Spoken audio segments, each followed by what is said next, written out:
Hey everybody, and welcome back. My name is DJ, but everyone calls me Rehab in High Heels. And today's topic is how to talk to a motivated seller. This is when you talk to your VA, they send over an appointment, or you actually spoke to the seller and did your questionnaire. You found out the square footage, you found out how many bedrooms, how many bathrooms, if there's any damage.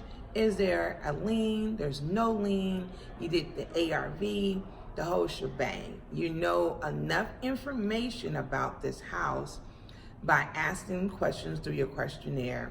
And if you'd like to know more about that questionnaire, look in the link in my bio, in the body of the description, and that's a bonus for you.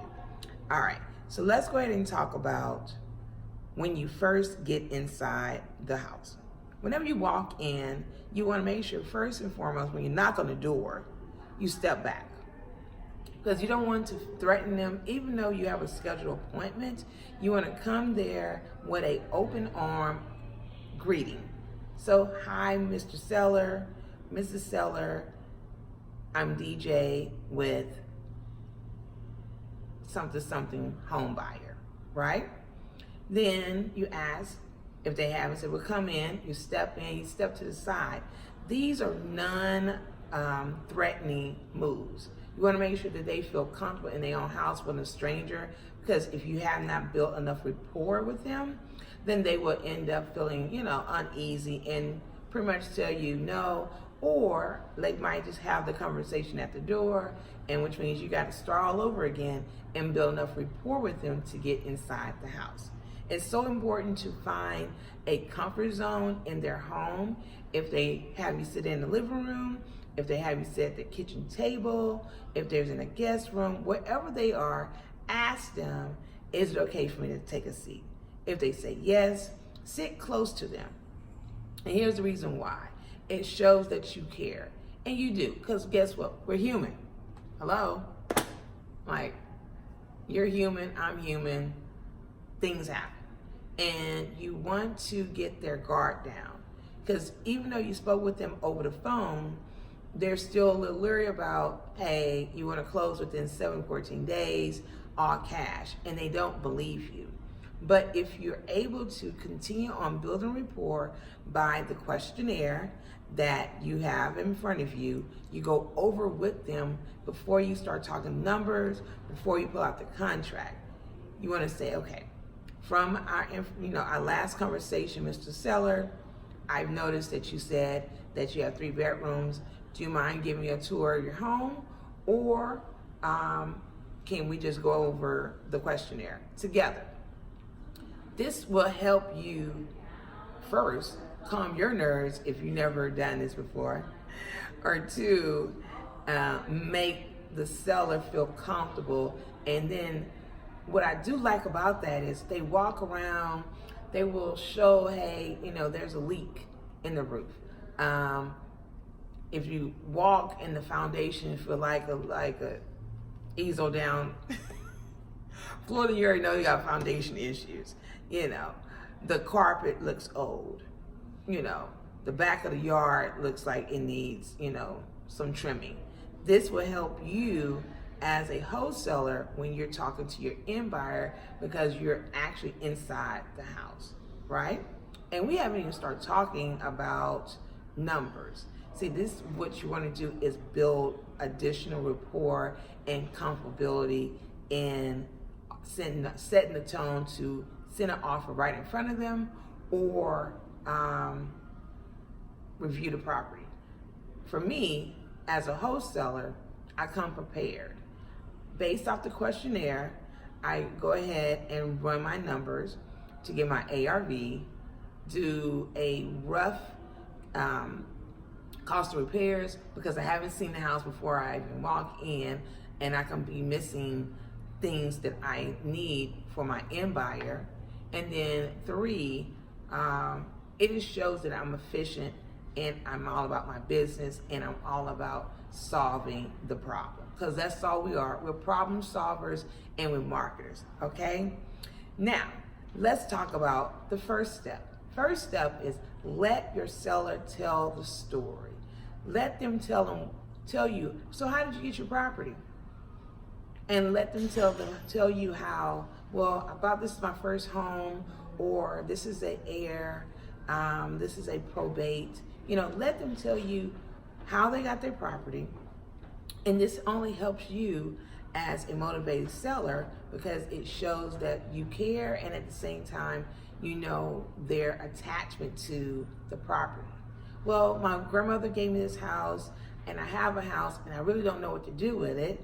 I'm in bankruptcy, and all I have is $35 in my account, and I need to find something to get out of, and this is all I have. I don't have any kids, or I have kids, and they don't even want it. You see what I'm saying? You allow them to talk about their pain. Those are pain points, or the reasoning why they're selling the property. Okay? Now, step number 2. Let me find my note. You want to repeat the pain. So let's say they call you and it was apprehensive. Well, I'm a little leery about, we buy houses. I saw the sign and I saw the commercial ugly homes. Is that you, or is that what you do? And which means they don't understand as our purpose, or you did not give them enough rapport.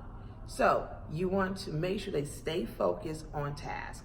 Hey, the reason why I'm here is because the fact that you are in pre-foreclosure. Time is not your friend, and I would like to give you another option. My option is to get you out of your situation. Either we can keep the property or we can get rid of the property. It's up to you. And you want to remind them, well, the reason why, Mr. Seller, I'm here is because I want to go ahead and solve your problem, or I want you to consider a solution that I have for you. You don't want to tell them something to have them start building a wall up, only because you shoot yourself in the foot. So repeat their pain. Well, Mr. Seller, I see the reason why that you're here. I want to go ahead and help you out. Again, we're human. Things happen. And once you think about we're human, you start getting relaxed. You become more relatable. I understand. Use examples. Hey, my grandmother, she passed away, and I understand your pain. I had to, unfortunately get rid of this property, but here's the solution. I was able to breathe. I don't have to worry about paying property taxes. I don't have to worry about this leaky roof I have to deal with because I don't have the money. If you remind them about their pain, it only helps you as a wholesaler to get the contract. Do you understand? All right. As well, my favorite part is step number 3. Come prepared. That's, it's important to understand what you're dealing with. So let's say, for instance, you did all your due diligence, you know what type of property it is, and it has low equity. Well, that means you need to know what type of exit strategy for your contract, as well for your end buyer. Sometimes it might not be a wholesale. It can be a hotel deal, or it could be a lease option, or it can be a sandwich merge, or a wraparound mortgage, or a subject to, and on and on and on and on. These are different tools, or I call those spider webs or spider legs that real estate offer. And you want to be knowledgeable or have some type of relationship with different end buyers that specialize or only do those items. You don't want to send over a wholesale deal when you have low equity. It makes no sense to an end buyer unless they're a buy and hold. They don't mind having low equity and go ahead and acquire that property because they know they get their money on the back end and not in the front end. Do you see where I'm going with that? Right?